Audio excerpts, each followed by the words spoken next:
Sir bipolar disorder का completely treatment बताना बहुत तंग करता है, हालांकि इलाज भी ले रहा हूँ। Complete treatment of bipolar disorder. Complete treatment bipolar disorder का दूसरे मिलते जुलते जो डिसऑर्डर्स हैं उनसे को ज़्यादा मुख्तलिफ नहीं कि इसमें भी आपको एक आपका मेडिसिनल एस्पेक्ट है और हम्म, एक आपका थेरेप्यूटिक एस्पेक्ट है। हम्म, दोनों चीज़ें साथ साथ लेके चलना होगा किसी की लाइफ को ट्रैक पे लाने के लिए और हम्म, बाइपोलर को इन ऑर्डर में लाने के लिए। बेहतर। जो मेडिसिनल ट्रीटमेंट है इसका बेसिकली एंटी साइकोटिक मेडिकेशन होती है, जो जिसकी ज़रूरत होती है बाइपोलर के किसी पेशेंट को। और ये जो एंटी साइकोटिक मेडिकेशन है इसके अंदर मूड स्टेबलाइजिंग टेंडेंसीज भी होती हैं। हम्म, ठीक है, इसमें हम्म, एंटी डिप्रेसेंट वाला काम भी साथ साथ चल रहा होता है। तो वो मूड को मैनेज भी करना है और बाइपोलर जो है, जो अगेन एक केमिकल इम्बैलेंस है, हम्म, उसको सेटल करना, ये मेडिसिनल एस्पेक्ट है। ठीक है।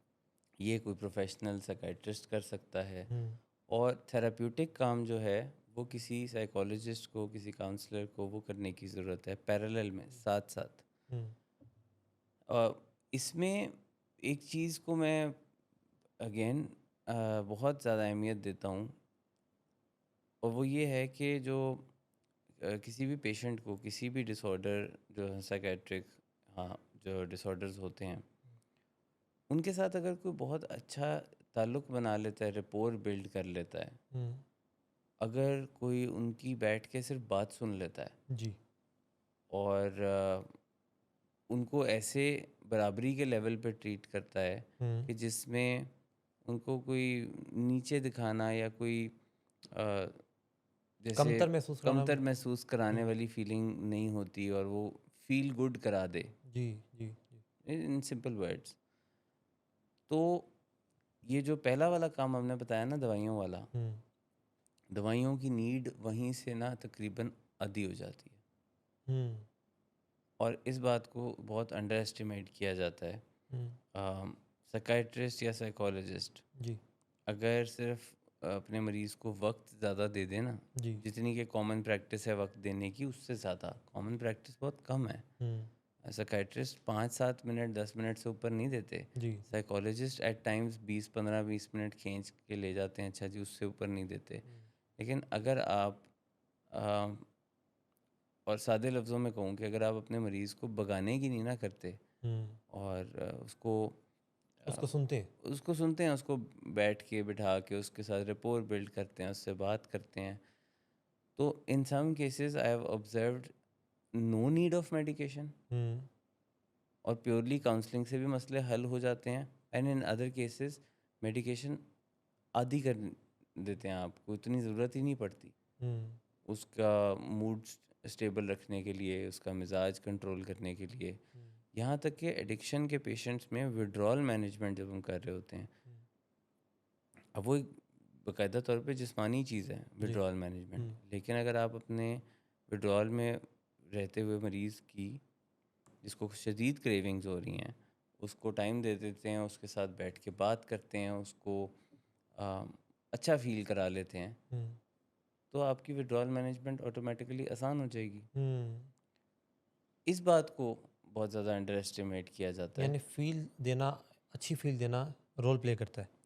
बहुत ज़्यादा। हुँ, मैं आपको इसमें डॉक्टर सदाकत की एक बात बताऊँ जो मैंने सुनी थी उस दिन, मुझे ऐसे क्लिक कर गई। वो कहते हैं कि मरीज़ को भगाने की नहीं करनी चाहिए, हुँ, बल्कि वो उठ के जाना चाह रहा हो ना, तो आप उसको कहो यार बैठो थोड़ी देर। हाँ, जैसे दोस्तों को नहीं कहते हम। उन्होंने हाँ, उस दिन ये बात की कि हम दोस्तों को कभी उठ के जाने देते हैं? नहीं, दोस्त जा रहा होता है, हम कहते हैं थोड़ी देर बैठ जाओ। हुँ, यार 10 मिनट बैठ जाओ। हुँ, अच्छा बस 5 मिनट और, आधा घंटा और। हुँ, लेकिन मरीज़ को आप कहते हैं अच्छा अच्छा चलो मैं आता हूँ। हुँ, जाओ मैं तुम्हें थोड़ी देर में मिलता हूँ। जी, ये जो कंट्रास्ट है ना बिहेवियर का, हुँ, आप इससे फिर असर भी उसी के मुताबिक देखेंगे। तो वो कहते हैं मरीज़ को जाते-जाते को मैं कहता हूँ बैठे रहो, थोड़ी देर और बैठ जाओ, थोड़ी और बात कर लो। जैसे फ्रांसिस कहता है तो थोड़ी थोड़ी देर और ठहर जा। तो इट इट डिड क्लिक हाँ, कि कैसा लगेगा किसी जाते बंदे को अगर आप कहेंगे कि थोड़ी देर बैठो? हाउ हाँ, विल दे फील? आप बहुत बताइए। अच्छा, बहुत कीमती, कीमती लगेगा, कीमती। अपना आप अहम लगेगा। तो हुँ, उसमें किसी पेशेंट को भी जी। जिसकी एक प्राइमरी शिकायत है, मुझे कुछ सुनता नहीं है, हाँ। मेरे घर वाले नहीं सुनते, मेरे दोस्त नहीं सुनते, मेरा फलां नहीं सुनता, और उसको कोई ऐसा मिल जाए जहाँ पे वो सुनाना चाह रहा था अपनी तरफ से, तो उसने सुना दिया जल्दी जल्दी में। लेकिन आप उसे कह रहे हैं नहीं नहीं तसल्ली से और बताओ, हुँ। तो उसे कैसा लगेगा? इसी तरह अगर आपको कोई कहता है कि मैं माज़रत, मैंने आपको तंग किया, हुँ। और आप उसको जवाब में ये कहते हैं कि नहीं नहीं तंग की क्या बात है, आप जब मर्ज़ी मुझसे बात कर हाँ, सकते हैं, उसे कैसा लगेगा? बहुत अच्छा। सो ये जो है ना इमोशन किसी में क्रिएट करना of good feeling, hmm. It reduces the need for medicinal intervention. Hmm. और जितना कि मैं ऑब्ज़र्व किया है कि उससे आपका काम बहुत आसान हो जाता है। और ये आपको शायद एक लंबी मुलाकात 4-5 छोटी मुलाकातों के ऊपर भारी पड़ के आपका काम बेहतर कर देती है। ये जो होता है ना कि बस डॉक्टरों का कुछ या साइकोलॉजिस्ट का अंदाज़ होता है कि जल्दी-जल्दी देख लिया, हाँ, सब ठीक है, ओके, मिलता हूँ थोड़ी देर में, हुँ। कल मिलते हैं, परसों मिलते हैं। हुँ। और ये कुछ अपना बेसब्रापन भी होता है, और कुछ मसरूफ़ियत की वजह से करते हैं, कुछ मसरूफ़ खुद को फ़ील कराने के लिए हाँ। करते हैं। अ, इससे असरात अच्छे नहीं मिलते, हुँ। जबकि बेहतर असरात आपको मिलते हैं टाइम देने से। हुँ। टाइम जब दें तो सुनाने में नहीं, सुनने में। हुँ। यानी आप किसी से अ, जिसमें साइकोलॉजी में ये भी कहा जाता है कि listening is more important than speaking. Hmm. अगर साइकोलॉजिस्ट जो है वो बोलने पे, सिखाने पे ज़्यादा ज़ोर देता रहे और सुने कम, वहाँ पे भी ज़्यादा असर नहीं होता। और फिर 1 मिनट को हम साइकोलॉजी से बाहर आ जाते हैं और हम हुँ। अपनी नॉर्मल लाइफ में इस चीज़ को ऑब्ज़र्व करें। तो किस इंसान के साथ आपका ताल्लुक ज़्यादा बेहतर बनता है? जो हर वक़्त सुनाता रहता है, या जो लिसनर बहुत अच्छा है? जो लिसनर बहुत अच्छा है। ठीक? तो अच्छा लिसनर है, गौर से सुनता है आपको, आपके सामने जब बैठता है तो आपको अटेंशन देता है, हाँ। फ़ील करा देता है अपनी बॉडी लैंग्वेज से कि you are the most important person right now. ये सिर्फ़ हवाई बातें नहीं हैं, ये बड़ा मतलब मेजरेबल इसके रिज़ल्ट्स होते हैं।